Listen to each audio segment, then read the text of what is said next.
IBC is known to everyone. There are certain good part about it wherein we have the strict deadline to either resolve or liquidate, which has helped Indian economy to grow and bring in more transparency and expedition in the resolving of the stress asset. So we have uh, today's event is majorly we will have Hemant Mehta, who is one of the first among the 100 professional who has been certified for this. So he is speaking. I will not take much of your time. You can start, Hemant. Probably your content will be more interesting for people. Let me start sharing the presentation. Yeah. Yeah. I would like to So, acknowledge the deep insights. Heman Bhai has been a participant of the think tank platform right from the inception space and quietly participates and shares his views whenever required. And also well known to lots of corporate executives and corporate bankers who are always ready to share their insights with the think tank platform over the years. Wonderful, Heman Bhai, and yeah, really everybody is looking forward to. words. Uh, Let me introduce myself. I am a chartered accountant, having worked as a chartered accountant for more than 25 years. Uh, into somewhere in 2016, the law of the Insolvency and Bankruptcy Code was introduced. And I took an opportunity to appear for the examination of insolvency law, and then found that there is a good career which is waiting for me, because having worked as a chartered accountant for more than 25 years, I was looking for a change, frankly speaking. So I thought that let me just try this career, because I am already having 5 partners with me, and 80 plus team members with 19 chartered accountants.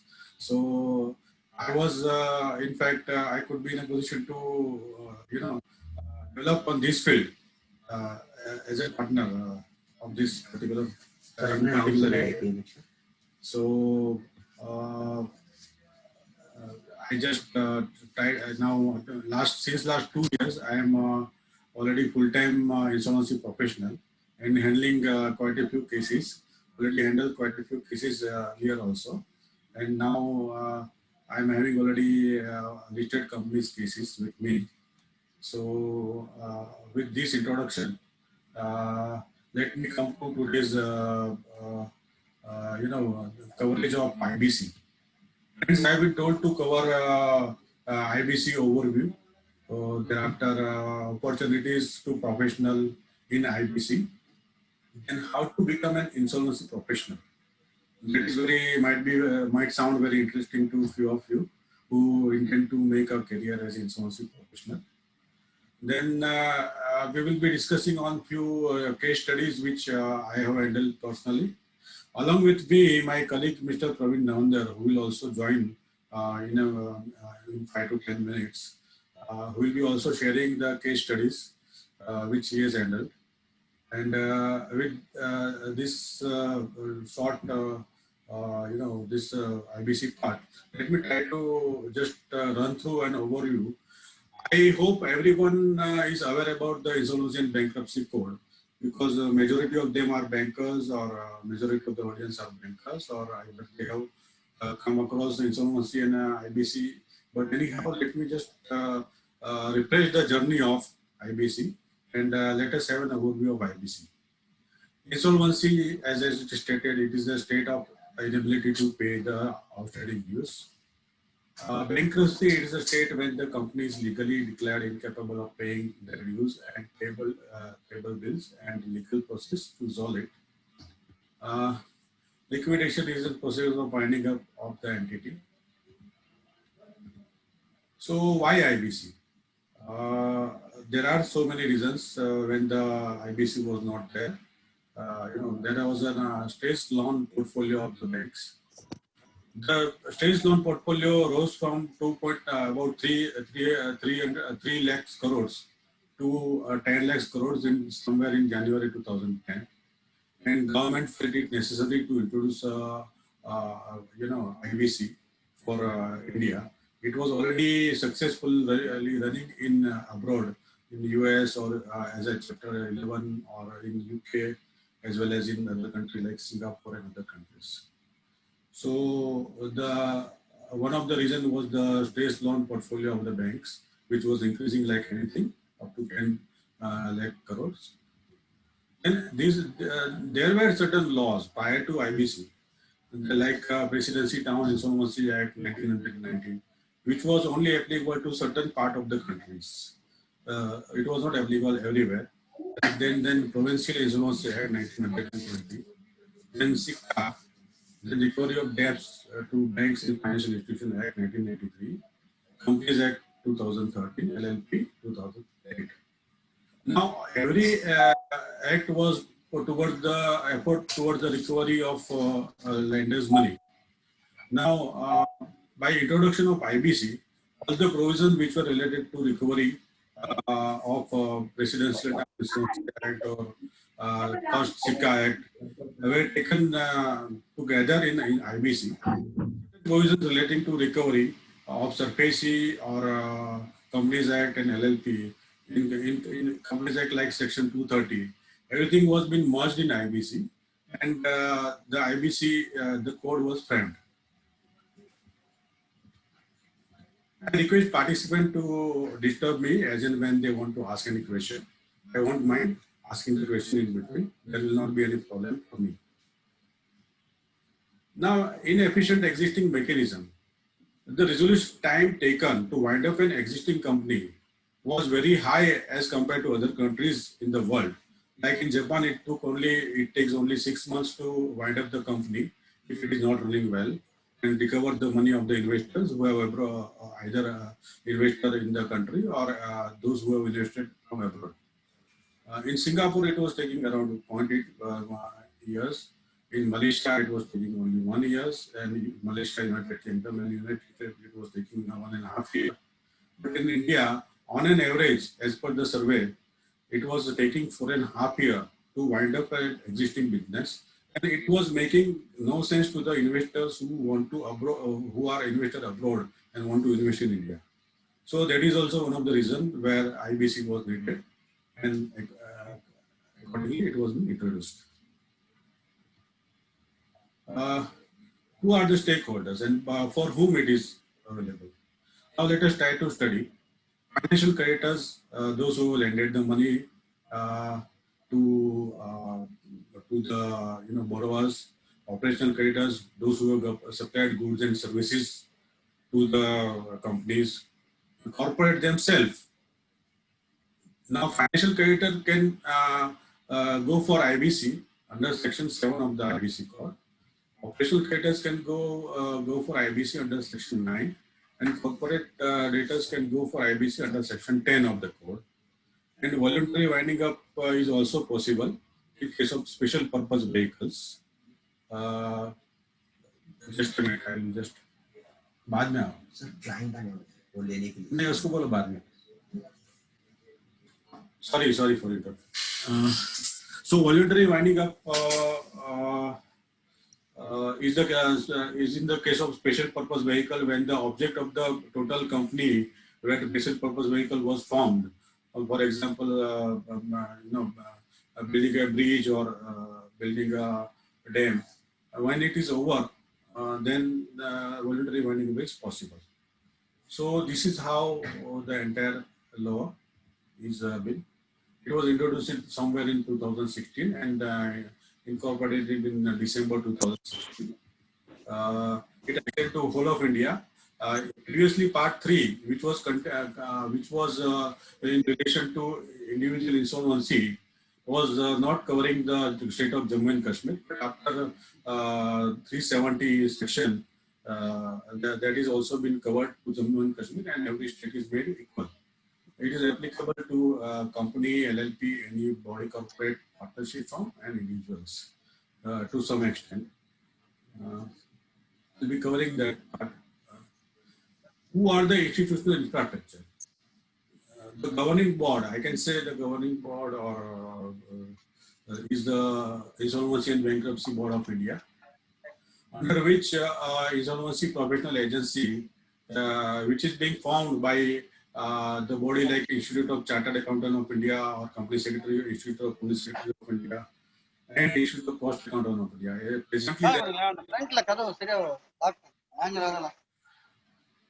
Presently, there are three bodies, three IPA, which is being in place.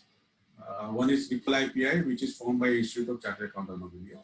Another one is by ICSI, and the third one is by Cost Accountant of India. Under that insolvency professional agency, insolvency professional has to register themselves to become a member of IPA and then get registration from IBBI. There is a concept called insolvency professional entities. These entities are not that much famous, but these are the group of professionals who can form a LLP or a partnership firm and enter into the insolvency. They can take up the cases for insolvency. But however, as per IBBI, the insolvency cases are being allotted to individuals only. So as an individual insolvency professionals, then insolvency professional may be associated with IPE and he can handle the entire cases with a group of people. That is permissible.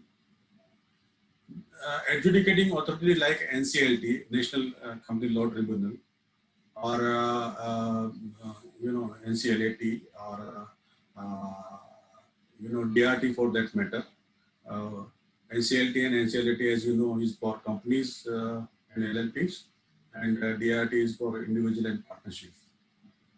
Information utilities. Now, these are the utilities which are gathering the information relating to financial obligation of the borrowers, all the financial facts, their repayment tracks and everything, and which is recording those facts, and they are producing it to the people who want to use that information.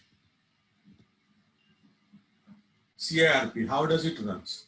If there is a default of, say, now it is from 23rd March, it is made as to 1 crore due to this COVID effect. If the default is of 1 crore and above, and on the day of default, now there is a difference between default and NPA. NPA, one has to wait for 90 days to account to become NPA. However, in the case of a corporate debtors, the person or company who is taking money and make a default. For example, if the default is made on 31st of December and he has to pay the money and he has failed to pay the money on 31st December, the default will be on 31st December, and on 1st January itself, one can go for insolvency against that person. Who can file insolvency? I have already discussed with you. Financial creditors, then operational creditors and the company. I cannot see the screen. Okay, fine. So financial creditors shall individually or jointly initiate the process by making application to NCLT. Operational creditors shall send a demand notice within 10 days. If the operational creditor does not receive payment or notice of dispute, then one can go for insolvency. Defaulting corporate debtors, that is a company or LLP, who want to go themselves. In that case, our group of directors or all the directors or employees of the company can go for insolvency. Once the company is going for insolvency, and it is being filed with NCLT. NCLT hears the matter and establish that the default has been occurred.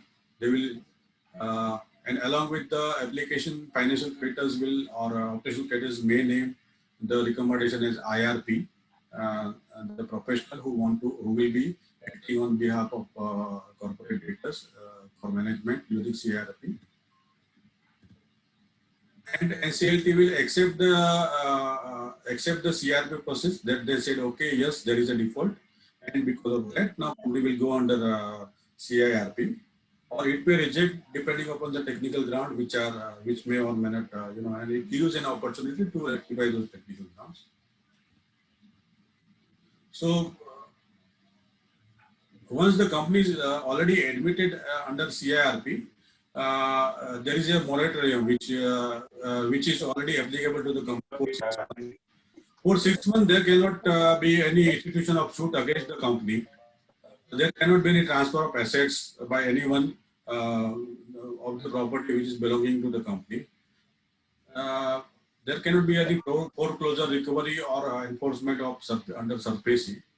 There cannot be any recovery of assets which is belonging to the corporate debtors. And few abbreviation which we have used. I think I'll be covering it, as a whole. Once once the default, once the insolvency professional is accepted, once the insolvency professional is appointed, the entire control of the company comes to the IRP, that is called interim resolution professional. He will be inviting the claim of the creditors, whether it is a financial creditors or operational creditors, by publishing an advertisement in the newspaper that this company has already been admitted under CIRP, and those who have the claim against the company are required to file their claims. Once the claims are received within 30 days, the IRP form and committee of creditors. Normally, committee of creditors are consisting of financial creditors only, excluding related parties. And if there is no financial creditors in the company and only operational creditors are there, then it will form the committee of operational creditors. So, resolution what is the role of resolution professional? I can say to provide the specialized services to the resolution process, and to find manage affairs of the company, day-to-day affairs of the company for the period under CIRP. Then to accept the claims form, to form the committee of creditors.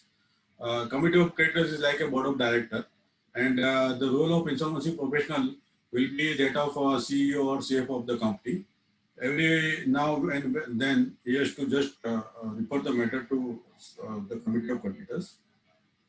There are some important decisions which is to be taken by COC with the voting power. This voting power is measured in the terms of rupees of debts owned by the financial creditors, and it will be 66% voting is required to pass a special any major decision pertaining to the company. Then to receive the role of, we were discussing about the role of resolution professional. So resolution professional has to find a suitable resolution applicant who want to take over the company, and he want to reorganize the companies in his own way, and he want to settle the creditors. So the resolution professional has to approach the people, or he has to publish the in EOI, that is expression of interest, in the public newspaper, and call for those people who want to who are interested in buying the company. And once that EOI and everything is being received, they have to find out who are the suitable person to out of these people who are really capable of handling this company. After that, resolution professional gather the invite the final resolution applicant, those who want to acquire the company. They invite for resolution plan from the prospective resolution applicant, and thereafter after receiving the resolution plan, the resolution professional role is to verify the resolution plan in relation to section 29A. That is, 29A is pertaining to the parties which are related to promoters. And all of you must be knowing about the 29A impact in the case of Essar Steel. Essar Steel wanted to buy the assets, wanted to buy the entire company as a whole, and wanted to offer the amount which was already been offered by ArcelorMittal. They wanted to buy the company as a higher price than whatever ArcelorMittal has offered. Still, because of 29A, they could not come into control of the company, and finally the company was being given to ArcelorMittal. So he has to examine 29A. He has to examine the plan is in accordance with the law, and after examining the plan and everything, he has to present it before the COC members. He has to call the resolution applicant for presentation of the plan, and then after satisfaction of committee of creditors, uh, uh, those who want to settle the amount of debts owned by them, with the amount being offered by resolution applicant. Then, after completing the entire process, the committee of creditors approve a single plan. Then, after approval of COC, the plan, the resolution professional will file an application with NCLT for final approval of resolution plan. So that is how the entire process goes on. So this is what I have already narrated. So this is how the resolution CIRP process is taking place. I think majority of people here in the audience, I think they are aware of this process. Just we wanted to, refresh the entire process as a whole. There is a time limit which is of 180 days. For the time can be extended for 90 days if the time required is, more time is required by resolution professional to settle the matter. So total 270 days time is being allotted to insolvency professional to find a suitable resolution applicant and to,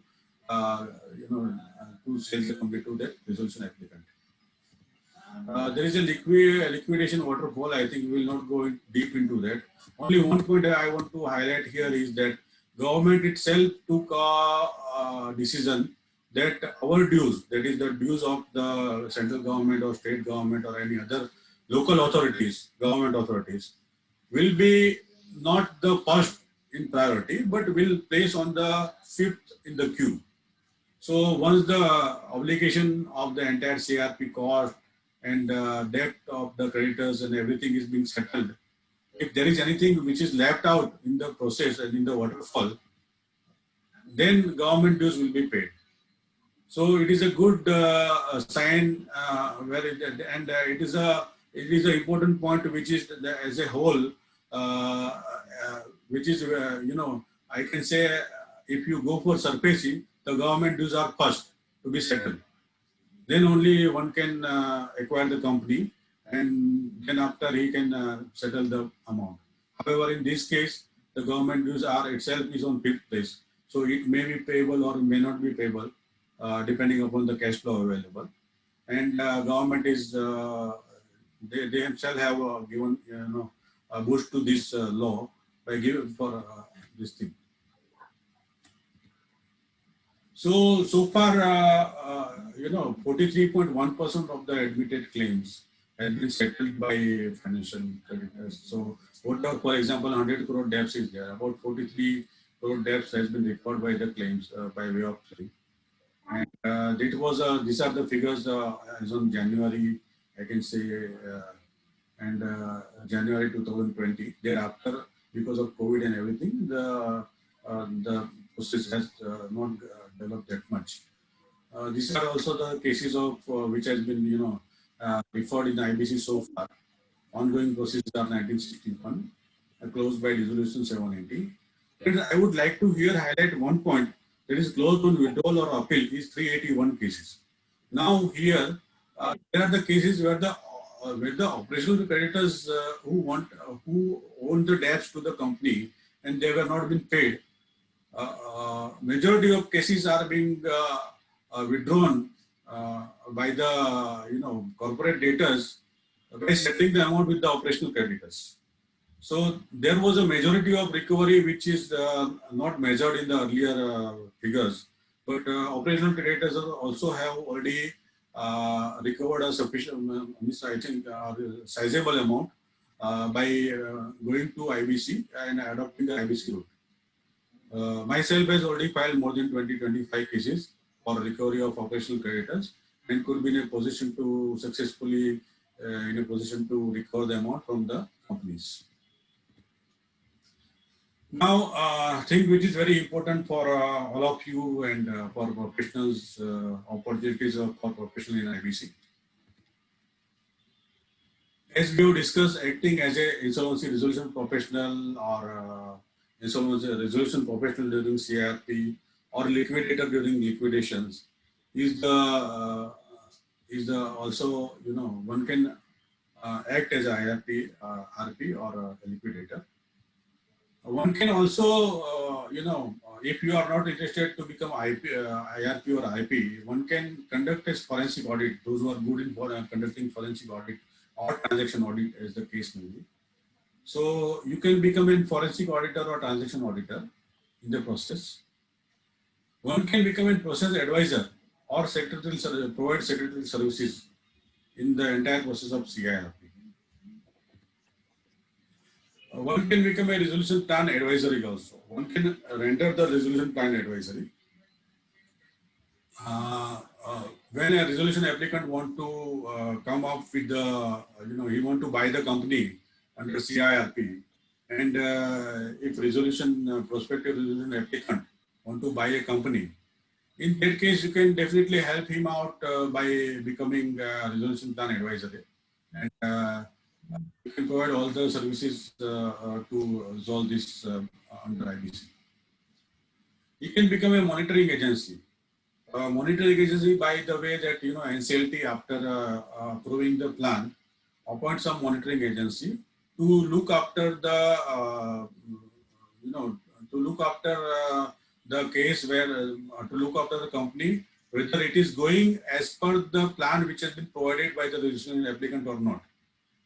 So NCLT itself is appointing a monitoring agency. You can become a monitoring agency also to advise the existing client on recovery of sticky receivables using IBC. This was used in earlier days. It was used frequently by many of the companies to recover their old dues or sticky receivables by using the instrument of IBC. As I said, I myself have filed more than 20-25 cases for recovery of the receivables from companies and LLPs.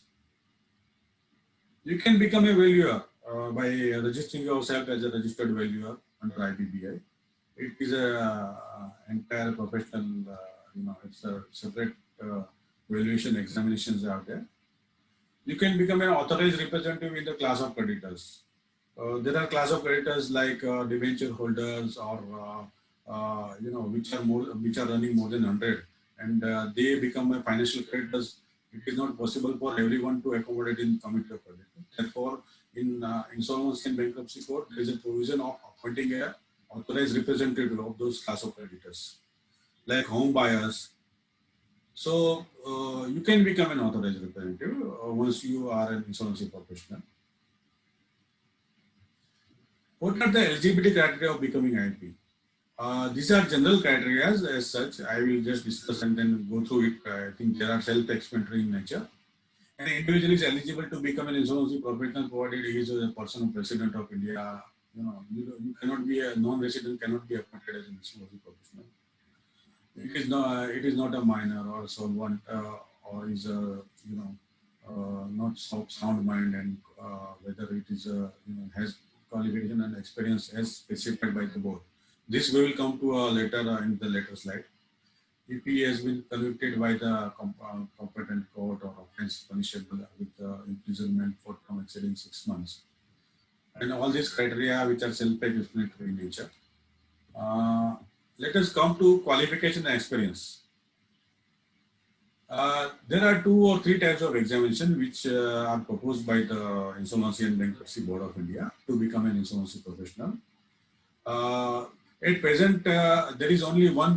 There are 2 routes which are available for one to become an insolvency professional. One is by appearing and clearing the through limited insolvency examination, and another is by graduate insolvency examination. So let us talk about the limited insolvency examination. There is 3rd criteria which has been already qualification which has been given by either required to clear the national insolvency examination, which is now not operative and not notified. So either you have to appear for limited insolvency examination, or you can complete your, you can become an IP by appearing through a graduate insolvency program. So for becoming, for appearing for limited insolvency examination, you should have an experience of 15 years of experience in management after receiving a bachelor's degree from university established or recognized by law. Has passed the limited insolvency examination and has 10 years of experience as a chartered accountant, company secretary, cost accountant, or an advocate with the bar council. Once the above listed qualifications are fulfilled, the applicant will start practicing as an insolvency professional. So far, any questions, friends?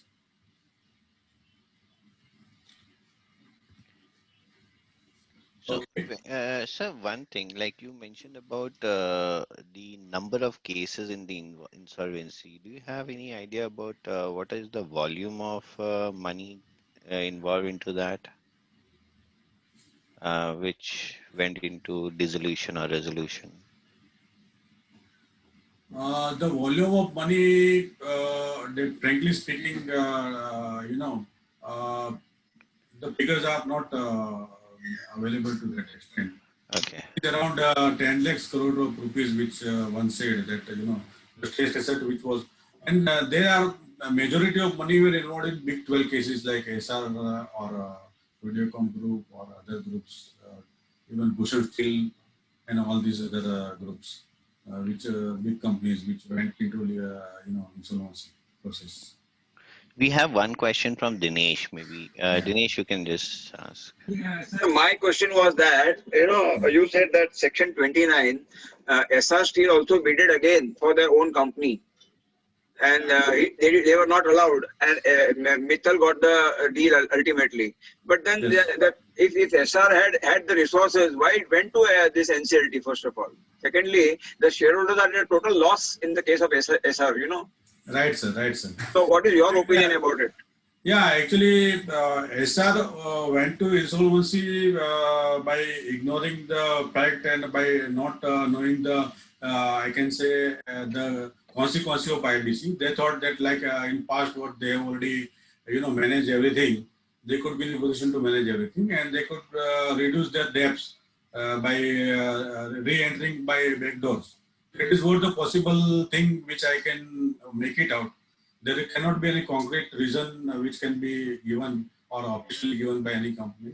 But this is the reason why the SR group wanted to, resize their assets by adopting the IBC mode. Sir, but is one of the possible reason I can just give. And then subsequently, the battle went up to Supreme Court. And because of the SR, only Section 29A was introduced prior to their becoming, resolved. So anyhow, the government wanted the defaulters to be punished and don't want them to come back in the power with the restructured amount of debts. If you are having a debts of 100 crore and if you plan through IBC to make it 50 crores debts company, it cannot be possible. This government wanted to give the clear message to the, to the country. So, But sir, there was some news that they were hand in glove with Mittal for taking over the company. I mean, there is some deal done between them and Mittal underhand. sir, every company says that there is a deal with them and this thing, but that is off the record you can say this thing, but on the record you cannot predict this thing. The entire battle went up to Supreme Court. They have to accept that now IBC route is not for them to just restructure their debts, and therefore they came again with the Supreme Court by giving a revised offer that the SR will take over the entire company by offering higher amount than Cecil Mittal. Shareholders have lost everything, sir. Yes, sir. We can understand, sir. But now Mittal is doing very good. That Mittal, after taking over SR, is doing very good, sir. Yeah. So ultimately, shareholders are the losers, sir. Now. Right, sir. Okay. I Thank think, you. You are right. Thank you.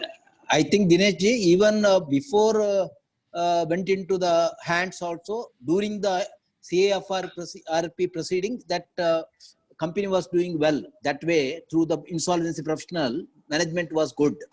And another example here may be, I am Narendra talking, that another example may be like, Alok Industries, Hemant जी बताना पड़ेगा, that 5,000 crores के लिए गया, 40,000 crores is the overall debt, and through JM Financial and I think back to back Reliance. So ये सब चलता रहता है. That is where that 45% recovery should be seen. That is only Binani and SR. Leaving aside the recovery per se, Hemanji, correct hai na? Both come. Right, sir. Right, sir. Right, sir. Right. And majority went for liquidation. That, of course, they say these are all BFR cases. Of course, that the whole objective of the IBC is maximization of value of asset. So our chairman of the IBC also says it is not a recovery. So you must not look at the recovery by through IBC. But one thing has changed drastically is from the debtor in possession, it has come to creditor in possession. So that from the behavioral aspect of corporate after the IBC has come has quite changed. And ऐसा हिलने के लिए अभी recent days में even बड़ा एक group आपको I should not tell, even हमारा that I think Reliance another group, they are also being questioned and being in the private, their personal guarantee, everything. So that way we should appreciate that IBC has brought this sea change in the what do you call, the way in which banks NPA, the debtors were looking. So now that another, of course, the new thing, Hemanji, I think you must be knowing, the pre-pack will be coming. Yes. It is on the way to come. Yeah. So that also all the border cases or which has a better valuation, and it may not be that the debtor is any intentionally default. In such case, through him this resolution will be moved, and after 75% of the creditors are agreed, and I think even to the operational creditors also there will be a reasonable recovery in that, and that will be filed with the NCLT through insolvency professional, and that resolution will take place. So that is a good new provision.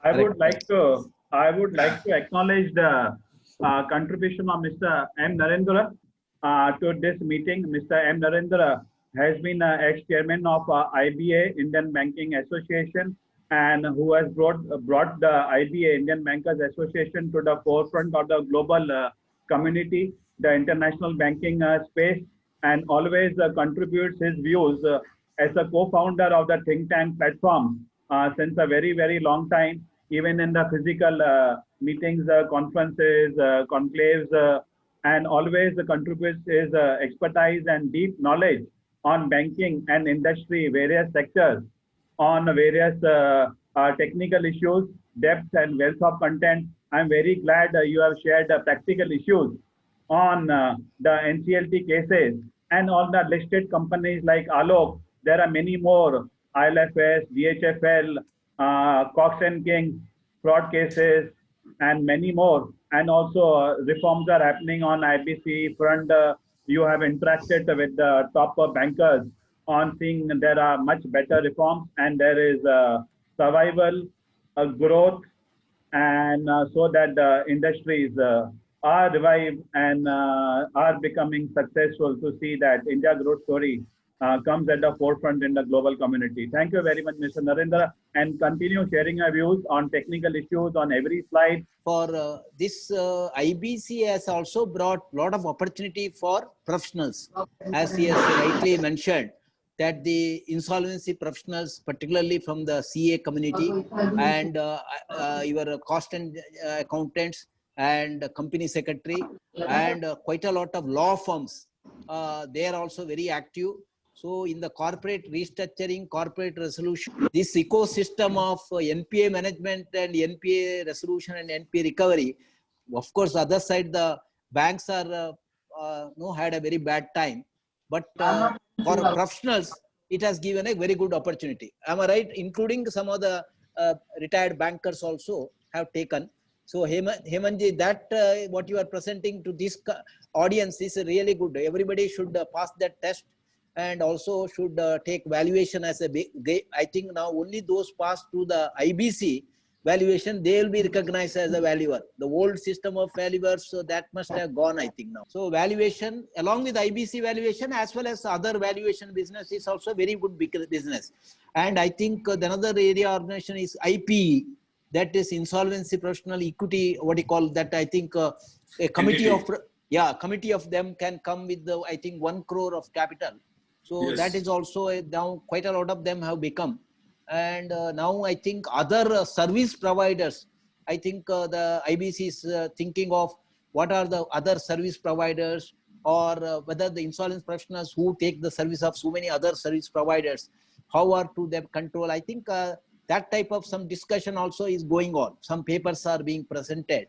So overall, IBC has been evolving, and continuously they are responding to the requirements, whether legal or those who are involved. You are a good suggestion. And that is how quite a lot of committees have been formed, just like including the pre-pack committee. And quite a lot of law firms and some of the good professionals like Hemanji and all have played a very role in giving good feedback to the IBC. So this is the another observation, because aapne ye registration karne ka liye. So I think quite a lot of them will have a good business, because with the COVID related assets, of course, this has been suspended for up to December, that is 6 + 3 months. But that I think they say that default is not a default forever. Yes, sir. Yes, sir. So, but overall, there will be, as he rightly showed, already there is a pending so many cases. And other than that also, there will be some more cases will come. So the ecosystem or this whole professionals will have to rise up, and a lot of professionals who are to take serious. That is one more thing, is you have to take a serious in that profession. Then opportunities are there. Yes, I would like to acknowledge what Mr. Narendra said. The company secretaries, CMAs, cost and management accountants, and CAs in India, and also ICAEW, chartered accountants from India, England, and Wales, are taking very, very deep interest in the India growth story and also the NCLT cases. I know a lot of chartered accountants from England and Wales, ICAEW, who are taking very, very deep interest in the resolution process and the IBC, and they are also advising their global clients to bid for excellent assets available at very, very deep discount and distressed prices due to lack of transparency in the IBC process, because the resolution plans proposed are not disclosed in a transparent way to all the participants. So as of now, most of the people who have bidded have got assets at very distressed valuations, and they have got very good upside. It is very nice to see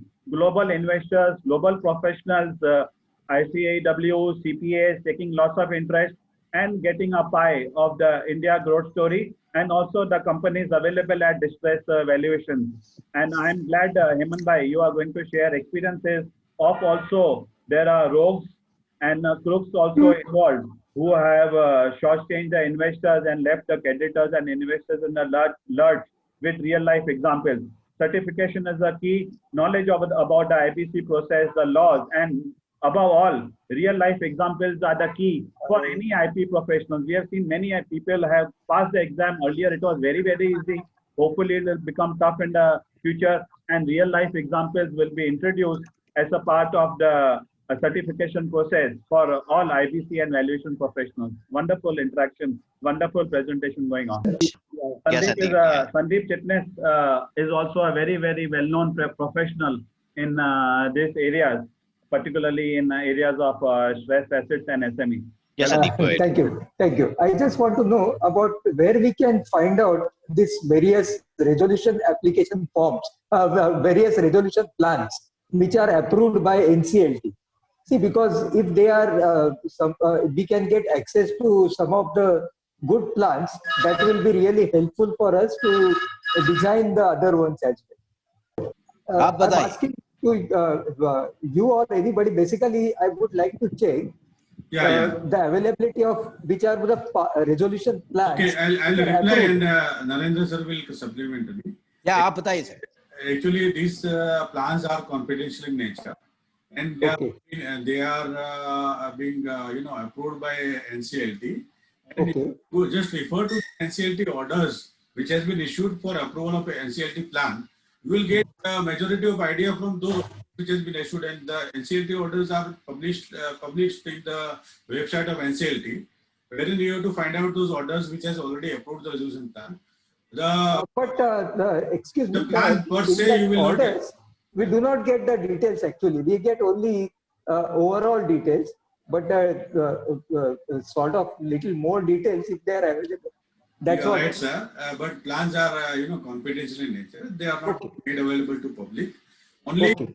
only you can have a glimpse of ideas how it has been settled and what amount, with what percentage the amount has been settled with the creditors.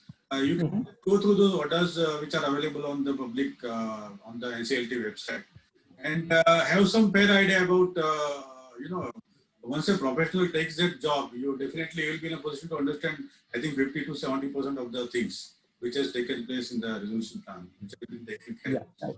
Thank you. That's good. I would like Mr. Narendra to respond to that question, because it is very important, a resolution plan. A lot of people in IBBI has said resolution plans are available for everybody. It's a transparent process, but there are murky dealings going on, and to prefer some bidders. It has also happened in the DHFL case. Piramas were willing to go for litigation. And also, ultimately, resolution plans, a lot of people have said it's a transparent process. Resolution plans Yeah, actually that is true. for all, but the orders, as Sandeep Chitnis has said, it's only a brief summary. It is not useful for any investment and finance professional. They are only useful for the lawyers who make a huge tons of money from the litigation processes. They are not useful for professionals, and they are not useful for people in industry who actually want to understand resolution plans and the scheme of things, what they leave for the creditor, what they leave for the NCD holder, what they leave for the large institutional investor, what they leave for the small investor. This is a vital point Sandeep has raised, and for transparency. What you call landmark cases where different NCLT, NCALT, then also Supreme Court.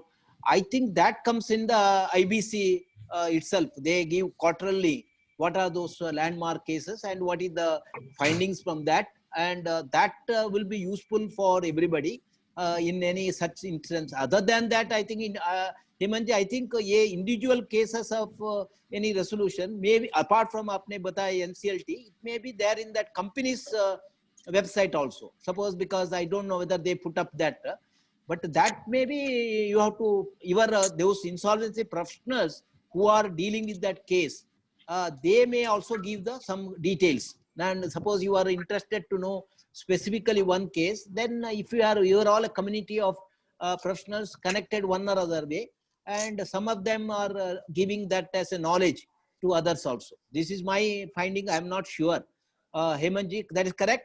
Sir, see, IBBI was aware of that, the situation that the most of the stakeholders don't know what has been provided for them. So my due is 100 rupees, but what I have been provided, whether I am provided 20 rupees or 50 rupees or 80 rupees, that was the question by most of the stakeholders.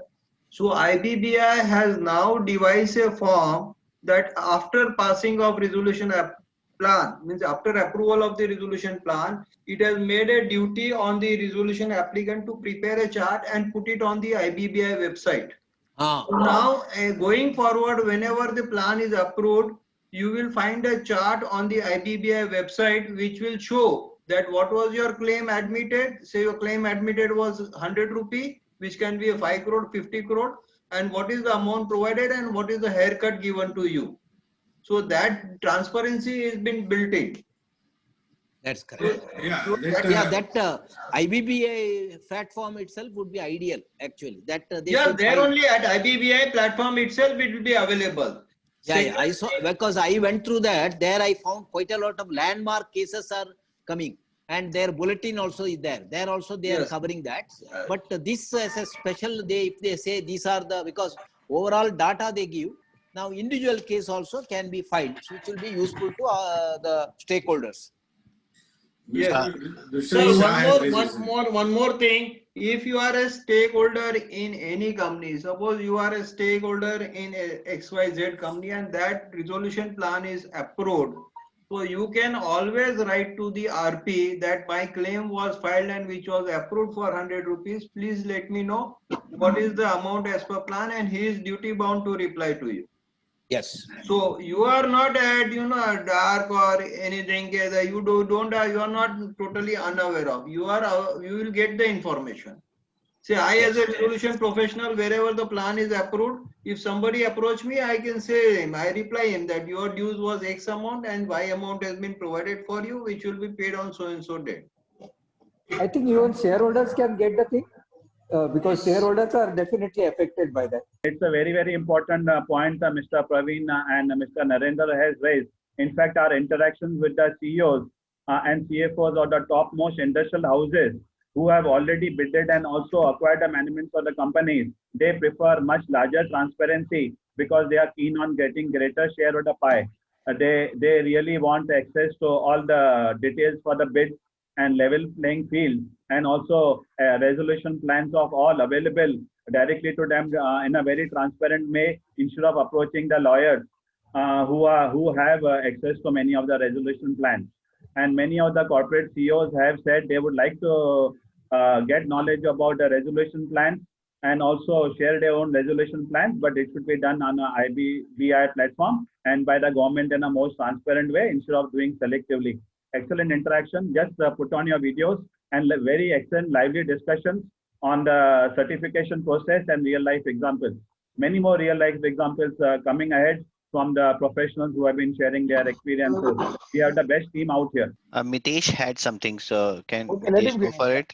Yeah, Mitesh, welcome. Mitesh, you have excellent experience as an outside professional and watching the whole scene of all listed companies and mid corporates and small companies. Would love to have your insight. So just to take ahead the Sandeepji's question with regards to transparency, I would like to also add that prior to this recent amendments which has come up, even the COC then goes for the Swiss challenge, even at that point of time. So the resolution applicant number 1 and 2 who are leading the race, they are still given a fair chance and they are aware about that, okay, this is the final crux where they if really interested to buy out that asset, they have to go for the revised bidding for that. So indirectly that is there, and yes, the plan cannot be made in totality open because there are a lot of CPs, that is a condition precedents by the every applicant, and we need to respect that because if he is giving some commercial offer on one side at a higher end, but he gets the plan bound intact through some CPs. So that will be always on case-to-case basis. It has to be dealt with. Otherwise, for the competition, it doesn't invite a fair competition. That is one thing I wanted to say on that. And second, I would like to understand from Narendra ji being ex-regulator that we do a lot of transaction audit. That is basically a forensic audit, and even the RP takes all the observations under the PUF application, but we have not heard anything what is going on with the NCLT or NCLAT on that PUF application where it stands. There are cases where it is proved that this all are preferential, undervalued or fraudulent transactions, or there is very less cooperation even from the corporate data. So how the things are moving ahead over there, if we can know on that, because the plan is either we have a resolution plan or it goes for the liquidation, but nothing is coming out. The one key segment where the transaction audit had happened and why the account had went in for the IBC. Or maybe if Hemant Bhai, you are aware on any updates on that, any case where it has gone. Yeah, I do agree with you, and there is a recent case law where NCLT has already said that once the resolution plan is approved and implement takes place, PUFE application has no stand. This is also one of the controversial thing which is going on today. A majority of the PUFE transaction for those who have already who are new to this regime, PUFE transaction is preferential, undervalued, prudential or Extortionate. fraudulent transactions. Okay. So these are the transactions which are covered under section 41 to 50 of the code. And the resolution professional has to identify those transactions which has taken place during majority of the last 2 years, where the promoter, ex-promoters has already tried to divert the fund by all these kind of activities. And he has to bring it to the notice of the court that these are the transactions and need to be reversed. And NCLT has the power to reverse this kind of transactions. However, in majority of the cases where the PUPE transaction application has been filed, they had not been heard by NCLT so far. Either they have not been heard or they have not been, taken seriously. And in very few cases, the NCLT has ordered to reverse the transaction and recover the amount from the promoters or from the parties who have who has got benefit out of it. So, as on the date, PUPE transaction status remain as it is, that majority of them has not been heard so far. So, very good insights. Aditya, you had requested Dushyant to share his few thoughts. Dushyant, and I think even there is a direction by the ministry that not necessary NCLT cases, all accounts above 50 crores which have become NPA, that individual bank and also consortium banks, they have to go through that accounts and maybe through forensic audit or that transaction audit, if they have found anywhere diversion of fund or there is an element of what you call fraud, then these accounts are to be referred back to the such outside agencies like CBI or enforcement or whatever, those action are independently are taken and the banks are referring that to that. So that is from the bankers' point down that their direction is very clear, and they are. That's why some of these cases are also available through the that external agency of the government that inquiry is going on. So they cannot, the corporate debtor, if they have misused the fund or diverted the fund and they have such a transaction which are of doubtful nature, they cannot escape. Apart from what Mehtaji mentioned, that through the NCLT, they also have to ask for reversal and all. That is another issue. But other than that, that action is going on separately. So can I supplement this? Yes, Praveen, welcome. I think I request Praveen to make last comment on this discussion, because I have to cover a couple of slides and thereafter we can continue the discussion. Sir, presently what has happened, the RBI... Praveen and Dushyant on it, then we can go ahead. So presently what the system is that once the resolution plan is admitted or approved, then the RP role comes to an end. Then for him, whatever he do is honorary services, and RP loses the interest to some extent. Second thing, the presently NCLT, which is the adjudicating authority, they are not trained or experienced for these criminal natures of sort. These are the main lacuna that the courts and everything, this after a certain time, this all investigation needs to be taken up by the government agencies. They have a full-fledged power, they have the machinery, and they have everything. RP as a normal chartered accountant, cost accountant, company secretary, he can find out the same and refer to the court. But beyond that, he is not an investigating officer or CBI, or he doesn't have that power also. Wherever he approaches, the government may not give him the information. In some of our cases, we approach income tax has refused to give the information. Okay. Good insight. It's all investigative power. Not the CBI or executive director have that RP, or he doesn't have the machinery or powers also.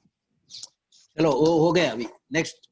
Dushyant, Dushyant, I would like to acknowledge Dushyant is has experience as a director in a very, very large organization. Dushyant, share your thoughts. Yeah, thanks, Manoj. See, I was hearing, everybody was said that regarding the transparency of the resolution plan and all that, specifically, I was interested in understanding and knowing the resolution plan of Alok Industries.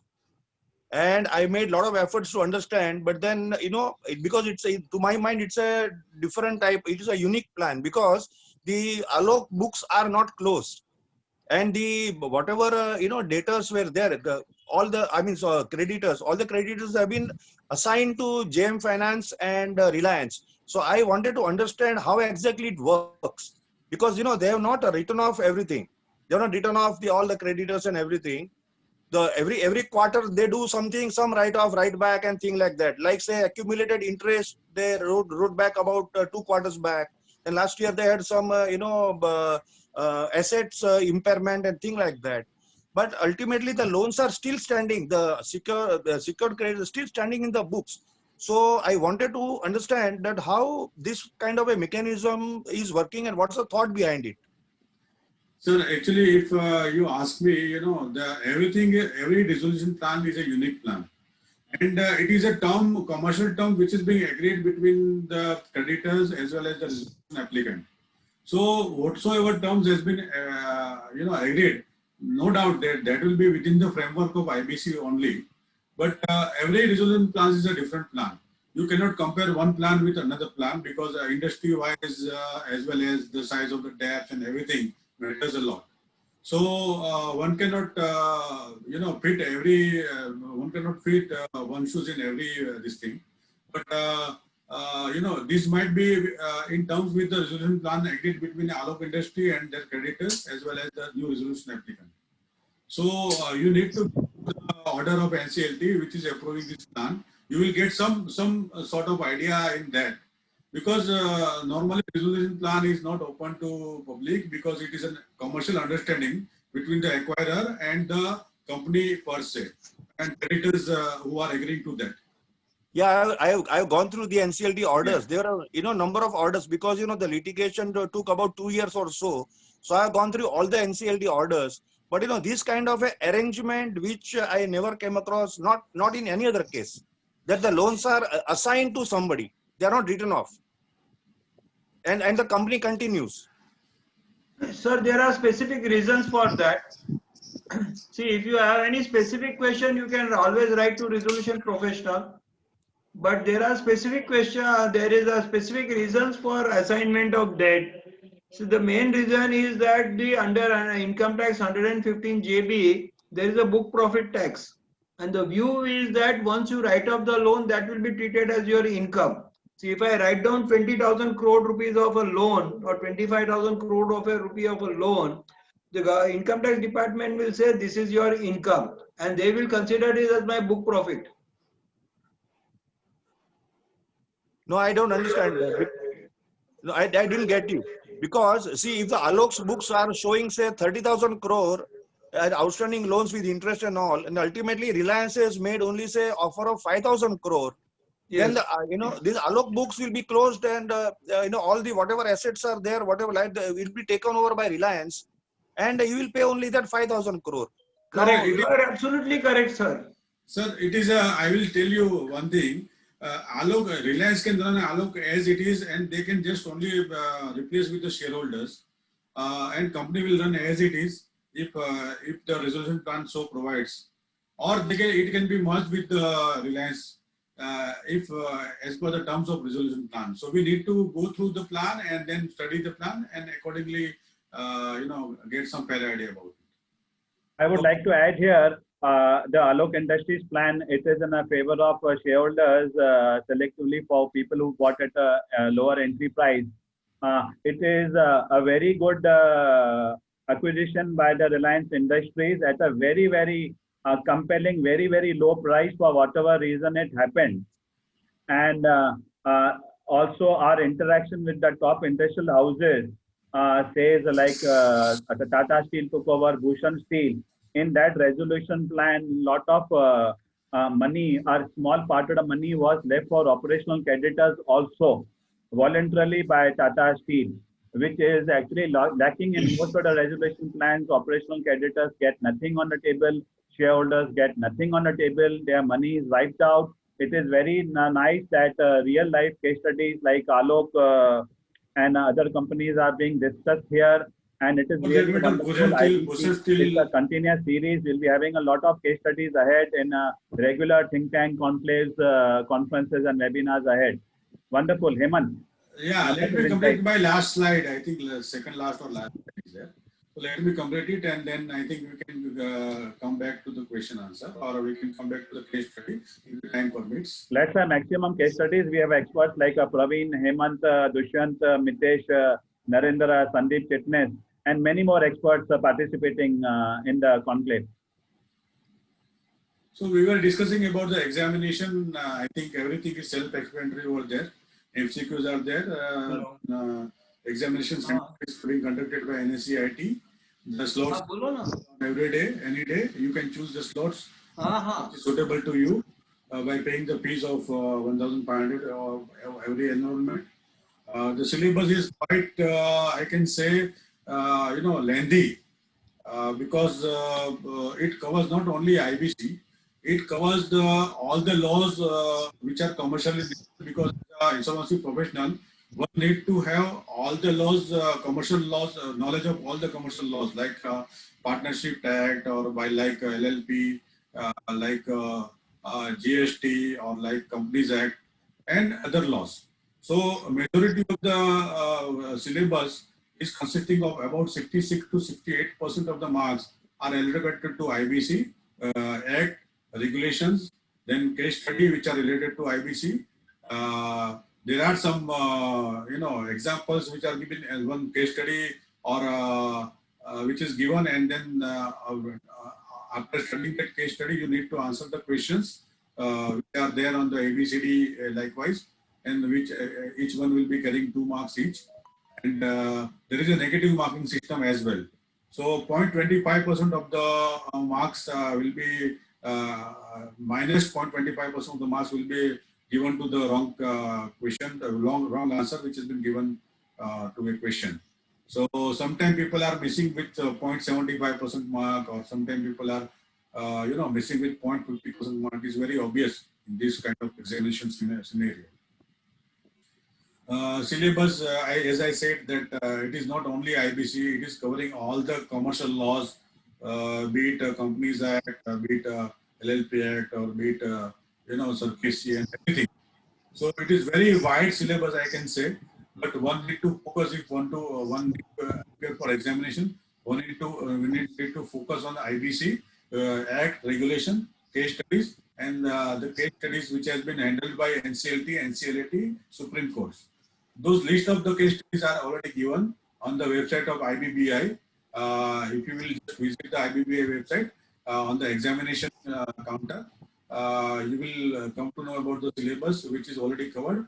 There is a sample question paper also available on the website, which you can just appear if you want to take a fill of the examination, and you can answer, and accordingly you can assess yourself knowledge of of the relevant law. The result will be given immediately after appearing for the exam. This is online test, MCQ. So everything is computer generated. There is no human intervention. So result is also available immediately after you completed your exam, and you will come to know how many questions you answered, how many rightly answered, how many questions you answered wrong, and what type of marks which has been allotted to you, and how it has been. The entire examination process was conducted. On the certification on the syllabus, hundreds of bankers have personally spoken to me, and also lots of entrepreneurs. They have one question they raised whether in the syllabus real life examples are covered, and whether the syllabus is updated automatically on a quarter-to-quarter basis to have more real life examples. Are the new people who are getting certifications, do they have knowledge about that, and are they able to contribute to that? It is very essential that syllabus is updated on a quarterly basis with real life examples. Any thoughts any of the expert participants would like to share? Yes, sir. The examination is, the syllabus of the examination is updated half yearly or quarterly basis. The new syllabus has come with effect from 1st January 2021. And I have a slide of new syllabus, but because of paucity of time, I am not covering that. Hemant, please consider, actually everybody is interested in the real life examples included in the syllabus and in the study material. That is more important. Everything else is okay. Okay, sir. So I will share that what is covered in the syllabus. Just give me a second. Yeah, sure. And also the real life examples quoted for the participants. Maybe the last month, 1 or 2 real life examples may not be there, which may be updated in the next one. And I would request everybody expert here who is involved with IBBI and involved with the framing authorities to ensure the latest real life examples are included in the syllabus. This is also being done by international bodies in their own curriculums for top professionals. So for every certification, this is essential. Let us not be outdated. So India Growth Story is at the forefront in the global committee always in the years to come. Yes, Hemant, please share the insight. It's a series, so we can always have many more things in the future. This is how the entire syllabus is framed. This is the, with effect from 1st January, this limited insurance examination syllabus has changed. Now it is, it is covering all the latest case study, latest law, which is there up to 31st December. And is Alok in this? Is Alok in this? Is Bhushan Seal is in this? Yes, yes. Is a Patanjali? Every case law, even in IBBA website, I'll show you. See, this is the Act code which is self-carrying for 10 marks. The regulation and the rules and regulation 15 marks. Companies Act 4 marks. In Companies Act, there are certain chapters which are relevant chapters only are covered, like chapter 3 or 4 or 5 or like that. So I'll just rush through that. This is very good. Don't rush. It's very good. The way you're showing it is really wonderful. It's a deep dive. Please go ahead and let's see the weightage to real life examples. Yeah, the Indian Contract Act 1972, there are certain chapters and certain sections which are relevant for as an IP. You should know and you should have a knowledge of it. And thereafter, I can just show you there are certain other laws which are covered like SEBI delisting equity regulations, then SEBI substantial acquisition and shares and takeovers, like SEBI LODR. These are the relevant chapters which are, then finance and account knowledge you should have. You should cover with all the ratio analysis and liquidity management, tax planning, GST, etc. Then this is the general awareness like Constitution of India, rights of constitutional remedies. General awareness, 5 marks, very good. Yeah, right of workmen under labor law, economy, financial market, basic concept of valuation. Forensic audit also, which Mr. Mitesh Parekh mentioned. Yes, yes. And case law. Yeah, this is it. Case laws, important decisions of the Supreme Court and High Court, decisions of NCLT and NCLT relating to corporate insolvency resolution, corporate liquidation, voluntary liquidation, and fast track resolution process. There will be 5 questions carrying 2 marks each. This is how many marks? Yeah. So this will be about 10 marks question. Out of how many? Out of 100, out of 10 marks for one particular case studies which is being selected for examination. Because it is a random examination, they may ask any case studies. They are out of total how many case studies. Out of total how many marks for the full paper?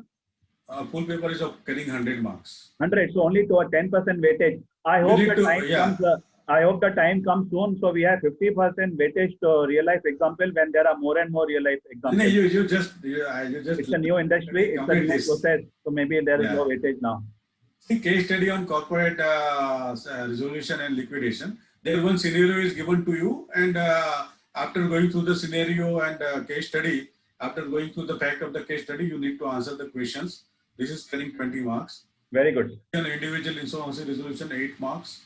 And this is the case studies on companies and partnership forms, limited liability partnership carrying 6 marks. Case of business professional ethics carrying 6 marks. So total is 100 marks. Very good. There is a 6% weightage on ethics, which has been much desired in the way the industry has been performing so far. Hopefully future, we have much more ethics. Ethics has become a compulsory paper in most of the professional bodies now. Yeah. Wonderful insights, Hemant. It's really wonderful. Hemant, Praveen, Sandeep Chitnis, Dushyant, Mitesh Parekh, Mr. Narendra, the way excellent insights have been shared, and Aditya and other bankers also is really, really wonderful. It's really a deep dive into the program, the certification process with real life examples, and the way it has been mentioned, syllabus and real life examples get updated, hopefully on a quarterly basis or possibly on a monthly basis in the future also. So it is at the forefront. And all the Yeah. professional bodies needs to update their syllabus. We see even the professional bodies, real life examples, they need much more coverage and weightage. They have been missing actually by and large. Yeah. Wonderful In insight. fact, those Really. professionals, I can see many young professionals over here who don't possess 10 years experience.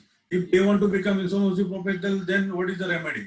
So the IBBA has come out with the graduate insolvency program, which is for aspiring those who want to who are aspiring to take over the discipline of insolvency professional as a career.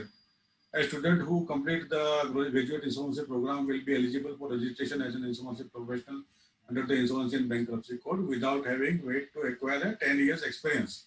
So this is for young professionals who want to adopt IBC as a career. Very good. The organizations, they have a certification for independent directors also. So independent organizations are going into more and more things. It is very good. Everybody can become GIP now. The industry So- needs many more GIPs with deep dive knowledge, and they are all benefiting from the deep dive knowledge series by Think Tank platform. So basically, it is being conducted by IICA, that is Indian Institute of Corporate Affairs, and the examination and details are available on IICA website. So I'm not taking much more time on this. Let us just go through the process after passing the examination. Enrollment for limited insolvency examination, then receive a pass certificate after passing the examination, check out the eligibility criteria to register as an insolvency professional, seek primary membership with the insolvency professional agency, undergo a mandatory 50 hours pre-registration education course, which is a mandatory and one has to go through it, which is being conducted by IPA, and then you can register yourself as an insolvency professional. So this is the entire chart on which how to register yourself as an insolvency professional.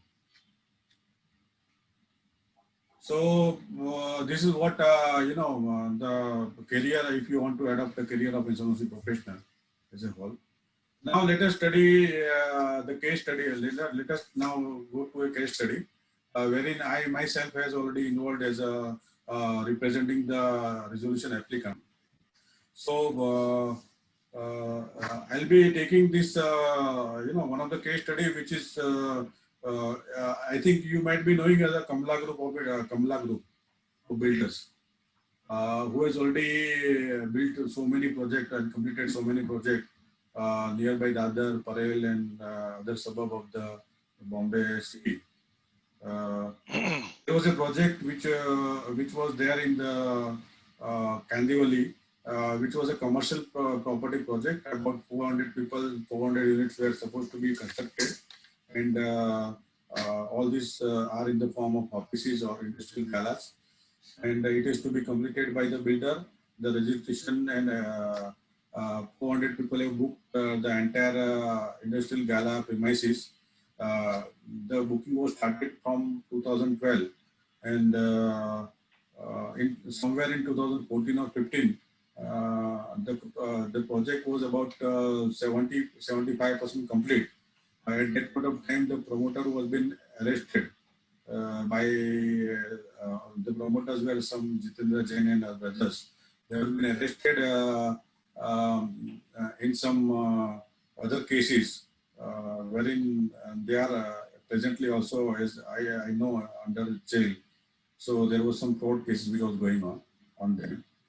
Therefore, the project undertaken by the promoters was on a still basis, and State Bank of India was the financer who has financed the project, and they went to NCLT for starting CRP process, and CRP was been admitted by the NCLT. The insolvency professional was already appointed. He has carried out all the due diligence, and the entire process was run. We were trying to find out some suitable person who can take the entire project and complete it, but we could not find any person who is interested in the project, because the project was running into losses, and further investment was not possible by anyone. So during that process, the gala holders, who were a group of 400 members, even though there were 2-3 groups among them, and every group was, having dispute among themselves. But one of the group has approached us for presenting the resolution plan, and we, after conducting many meetings, we came to know now how to complete this project. So we have already tried to estimate the cost which is to be incurred in this particular project, and we came to know about the thing that the people who have purchased the galas at 12,000 rupees, some of them have paid 5,000 rupees, some of them have paid 10,000 rupees per square feet. And the entire cost was, say, for example, say 12,000 rupees. Now, if they want to complete the project, apart from whatever receivables from the gala holders were there, we need to they need to contribute additional amount of, say, 3,000 to 4,000 rupees, in addition to what price they have agreed to purchase the premises. So we had conducted a lot of meetings. Myself and Pravinji was involved in that project, and we had conducted 400 gala holders meeting also at some point of time, and try to explain each and every one, and try to give the reasoning why they have to incur this cost. And in fact, for example, after incurring that particular expenditure of 3,000 to 4,000 rupees, the gala was available for them at rupees 15,000, whereas the market price was running into 20,000 rupees per square feet. So after adding that amount also, they were in profit. So we tried to make them understand to deal with 400 people, and there were 2-3 groups among them. It was very, tough job. But anyhow, we got the consent from that particular group, and they settled the matter among themselves. And finally, we came with a resolution plan wherein State Bank of India was also been involved, that by saying that, the debts of rupees 40 crore has to be come down to, say, around 9 to 10 crore rupees. And then subsequently, SBI has agreed, because these were the people who have really supported this entire, during CIRP, and they have really support for the financially. So SBI agreed with the amount, reduced amount, and subsequently we could be in a position to collect amount of rupees per 1,000 per square feet additional from all the people. And before resolution plan, COC and everything was being conducted, there were several rounds of meeting with COCs explaining the ground of the gala holders. And after everything went, COC approved the project, and then we went finally to NCLT. There were more than 11 to 12 people who were filed their intervening application, saying that their rights are being prejudiced, and they, they really wanted some share in that. So we have settled everything, and subsequently the plan was approved by NCLT. And right now I am being appointed as a monitoring agency in that particular project, and we are regularly looking after the monitoring of the project. And immediately upon approval of plan, within 1 month, they have collected 9 crore rupees and then paid it back to SBI. So this is the case study which I myself has already paid, and we have already completed the entire thing in a proper manner. So I now request Praveen Navand to share his experience and his case study with the audience. Once very good, Hemant, and a good real life case study. One important question which is coming from many participants, and also from a huge number of roundtables we have done on IBC specifically. Now, IP is a professional, and in many of these cases, there have been FIRs, there have been charge sheets against the promoters or some other people involved. And some of them, even after FIRs and charge sheets, some are also taken behind the bars and they are let out on bail. The most important thing is, as a IP professional or the employee of and team members of IP professionals, what is the threat? Are you concerned? Are there threats? Are there or the promoters are neutral to you? They are friendly to you, or they are enemies to you? any threats to you, your team members, your partners, your employees, or their family members? This is a very vital question which comes again and again. So, if any thoughts can come from any other panelist while sharing real life example. So, independent and IPs are really so they can move ahead in their jobs with independence, ethics, and integrity. I request Pravinji to share his experience because he has said this, he has faced this kind of issue. Wonderful, wonderful. Pravinji, can you just show your faces because your face is not proper? Let me start answering your question. Whenever you take place, you just replace the financial, you replace the corporate debtor or management of the company directors. They are bound to they are bound to react because so many years they have already handled the company. Some of them might be genuine in nature, but because of the financial crisis in market, they might have suffered. Or some of them are definitely with the intention of making a fraudulent this thing. So you don't know who is for what, but anyhow the reaction is bound to come from the promoters as well as other groups. And majority of the cases, there has been section 19(2) application has been filed. 19(2) is specifically for non-cooperation from promoters, providing any information or not providing any details about the company. So in majority of cases, 19(2) application has been filed by the insolvency professional for not providing the details of the company. But somehow, that is, I can say, way of life, I can say.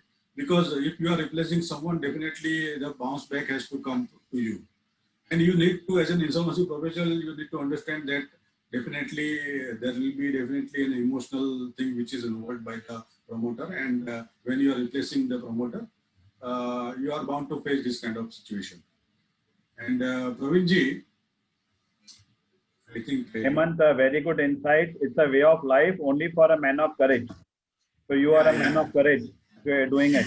We are waiting for views from all panel members on every insolvency professional. We have seen dharnas, during right now I am handling one case where there has been dharnas, there has been, more than 100 or 200 home buyers taking morcha to your office and resolving the issues, whatever has been faced by the home buyers, because they were facing some water shortage or water this thing, and they had a certain morchas at the site of the corporate debtors. And we have tried to resolve it out by meeting to the MLA of that area, by meeting to the corporate, municipal corporate of that area, by meeting to the MIDC who was supplying the water. So these things are there, and you need to handle it patiently because you cannot lose your temper in this thing, and you need to have some courage about placing all this music. Pravinji, are you on the line? Pravinji? Mr. Navandar? I think he is busy in some...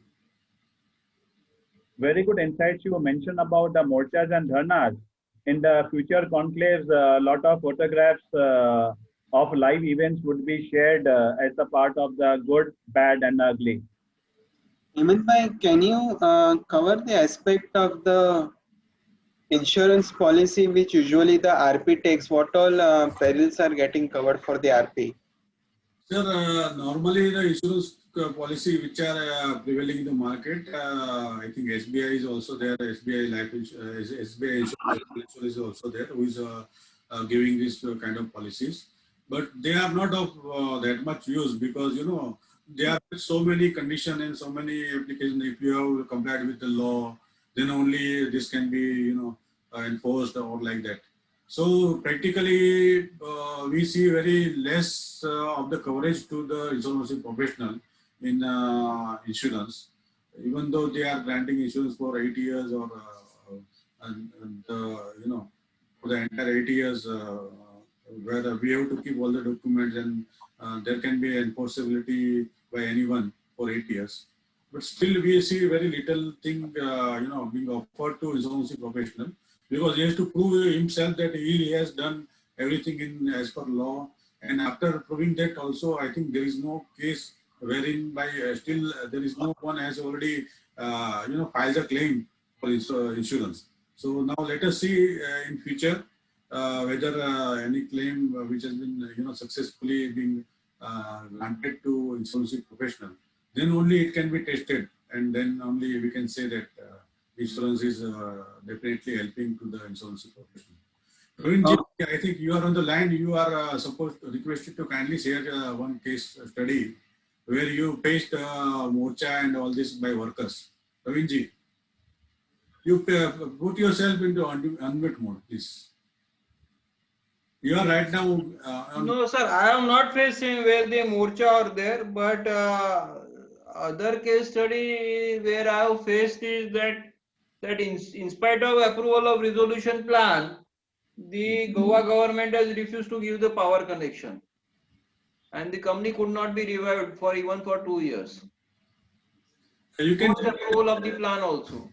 Yeah, and you are requested to share one case study right from the beginning. Case study. Any one case study. See, typically, I am running a case study now, which is a real estate company, which was government contractor. So, which is a total fraud case. Total fraud case. The balance sheet is having the asset of more than 100 crore, which is as per the audited balance sheet. I am unable to recover even 1 crore rupee or say 10 lakhs rupees from that company. The promoter is totally uncooperative, not giving any information. The NCLT is not functioning, so we approach NCLT also. There are a lot of frauds. There are a lot of undervalued transactions, lot of diversion of fund. The bank is also not supporting. Bank says if you are not able to recover, why you are spending the money? Typical case. I said you should have seen before lending to the bank, lending to the client. Now after you appointing resolution professional, admitting to the NCLT, now you resolution professional is the last one in the picture, who has come last in the picture, and now you are asking him to do everything, and without money is not possible. And once the case is admitted, it is the resolution professional to do all this investigation, valuation, accounting, taxation, all these things. In resolution professional is duty bound to complete, which is very difficult at this stage. And they are not supporting also. Bank, once they take it to the insolvency, they think they will get the money. If they are sure that they will not get the money, they try to raise their hand. And insolvency professional is in the soup. What should you do? The bank is not supporting, the client is not supporting, the NCLT is not supporting. And because there is no asset, there is no resolution applicant. Even Form G we have not issued. Expression of interest. One of the very small case, but one of the toughest cases I have seen in last 3 years. And still ongoing. Still ongoing. It is not closed. One side there is a lockdown, other side promoter not supporting, bank not supporting, and total mess. So I think in such case, few people raise the point that PUFE transaction. Now in such cases, PUFE transaction, to fight a PUFE transaction, who will fund it? See, we feel very, we should take it to PUFE, we should cash them, but whose cost? Who will fund it? Is there anybody who is ready to fund that? You ask a lawyer to stand and fight, he will ask 50,000 rupees. Who will pay that?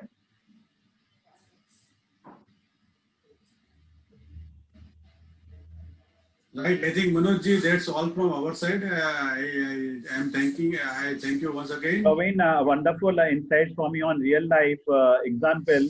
Praveen, as a outsider, you have been watching since the beginning many of the companies listed and unlisted space, particularly ILFS and DHFL. In a very few minutes, very briefly, can you share your insights as an outsider on ILFS and DHFL? And no, then sir, maybe other I am not working on IFLS or DHFL. I am working on a very large scale company. Of the companies he has been observing. It's very interesting to see that our IPs are handling international cases. So I am handling a very large international case, which is an Indian holding company, and my asset is only shares in the subsidiary company. So I have more than, so can I 25,000 crore debt, and on the liability side and on asset side, I have only a shares of my subsidiary company, wholly owned subsidiary company. Got the picture?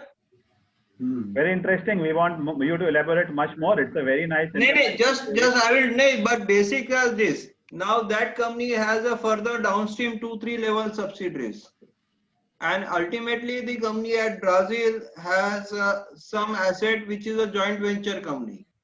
So now the promoters and myself, they say that you are an insolvency professional of the Indian company. You should not enter the subsidiary company, and there the laws are different. There they don't have insolvency regime.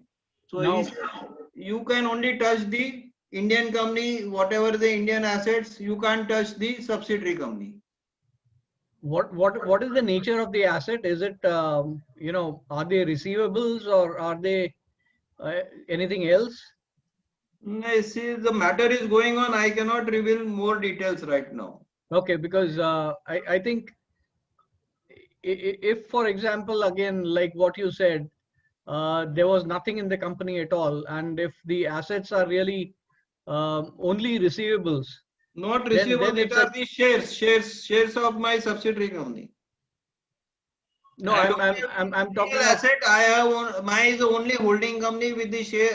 One side liability side is share capital plus bank loan. The asset side is only shares of a holding company, shares okay, of a subsidiary company, okay, and then shares. And there is not a single employee with a liability more than 25,000 crore company.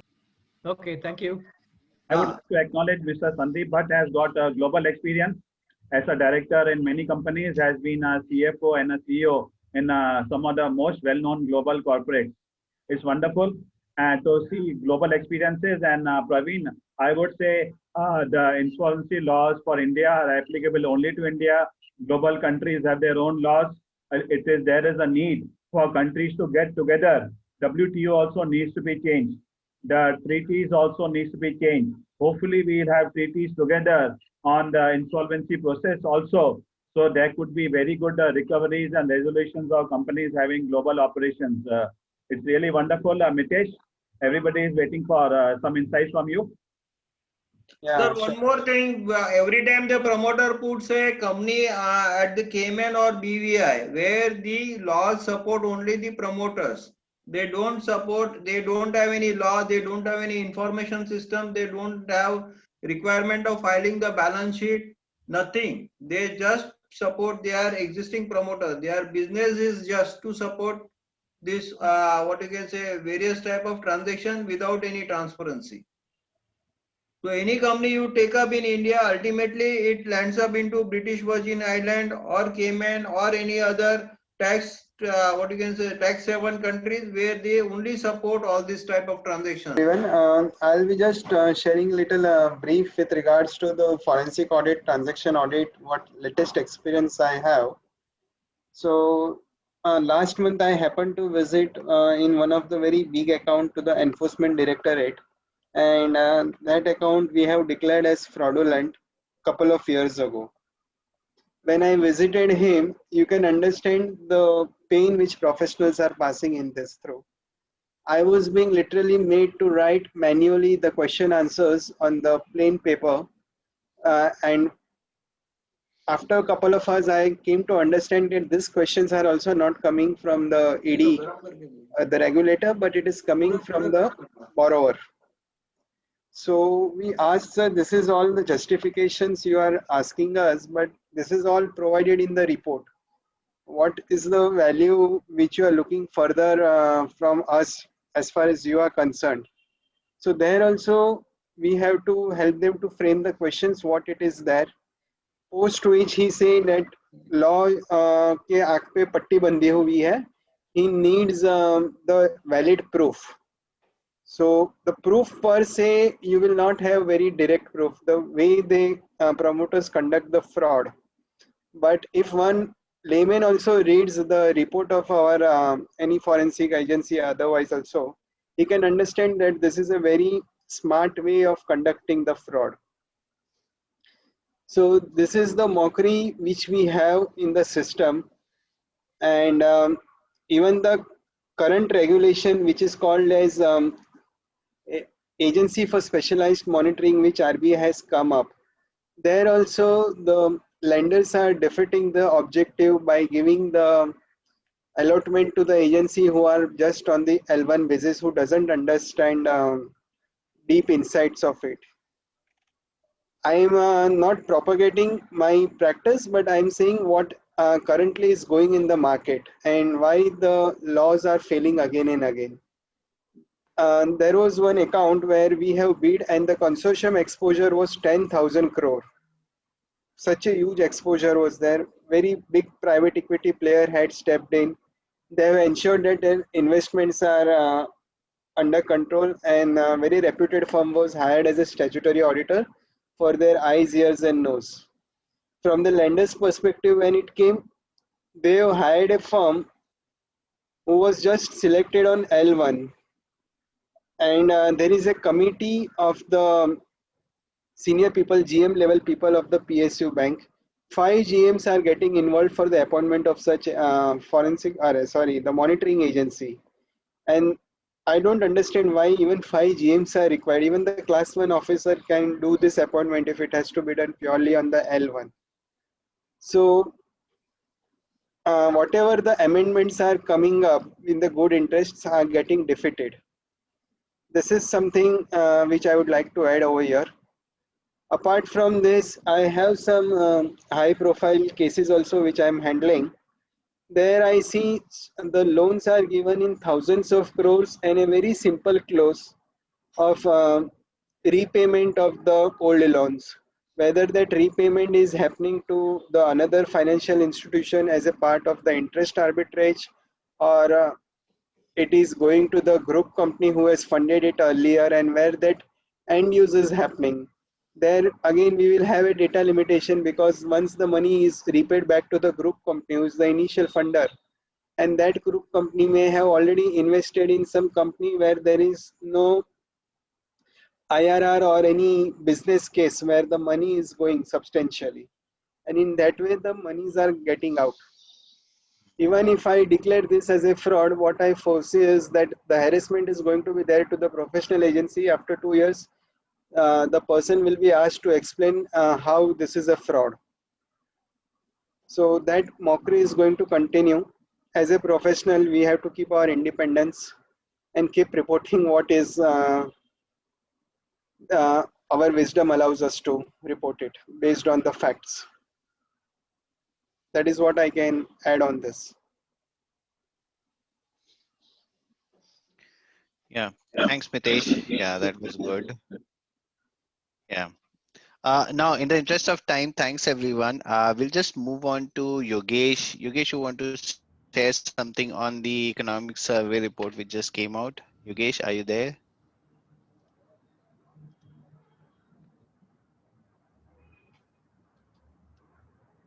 Yogesh? Till we have him and other experts on economic survey, I would just like to add, yesterday evening, top management, key management personnel were interacting with us on banking and also real life issues on ILFS and DHFL were mentioned. Most of them were forced to write off these companies as NPA voluntarily, besides the minimum required by RBI due to pressure from global investors to clean up their accounts. But they had expected some recoveries in Q3 from ILFS, subsidiaries, road assets, etc. They have not come in Q3. They are expecting in Q4. Now they say because of the delays in the processes, although the declarations are already there, that recovery should be done, but actual disbursement is the delay is coming, and they may not get even in Q4. These recoveries will actually go directly to their PNL because the assets and NPAs are written off. This is happening in ILFS and DHFL.